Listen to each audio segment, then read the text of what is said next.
नमस्कार, मी मोनिका शर्मा आणि आपण पाहत आहात लोकसेतू मराठी न्यूज चॅनल। तर चला पाहूया आजच्या बातम्यांमध्ये काय खास आहे। विसरवाडी मार्गावर भरधाव दुचाकीची भीषण धडक, 2 जखमी, एकाचा पाय फ्रॅक्चर। विसरवाडी नंदुरबार गुरुवारी सकाळी 8 ते 9 वाजेच्या सुमारास विसरवाडी नंदुरबार मार्गावर भीषण अपघात झाला।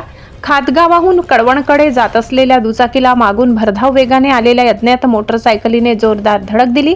या धडकेत 2 जण जखमी झाले आणि दुचाकी मोठ्या प्रमाणात नुकसान झाले। जखमींची माहिती: तनुष विनेश गावित, राहणार बंधारापाडा, यांचा डावा पाय फ्रॅक्चर झाला असून त्यांची अवस्था गंभीर आहे। त्यांना त्वरित विसरवाडी ग्रामीण रुग्णालयात दाखल करून प्राथमिक उपचार देण्यात आले। गंभीर दुखापतीमुळे नंदुरबार जिल्हा रुग्णालयात हलविण्यात आले। राज रणजित गावित, राहणार गडदानी, याच्या चेहऱ्यावर मार लागला, मात्र त्याची दुखापत किरकोळ आहे। अपघातानंतर धडक देणारा दुचाकीस्वार घटनास्थळावरून पळून गेलाय। विसरवाडी पोलीस ठाण्यात तक्रार नोंद करण्यात आली असून अज्ञात वाहन चालकाचा शोध सुरू आहे। परिसरातील नागरिक या घटनेवर संताप व्यक्त करत आहेत, तर पोलीस चौकशीसह तपास सुरू ठेवले। प्रवीण चव्हाण, मुख्य संपादक, नंदुरबार। साठी एवढंच।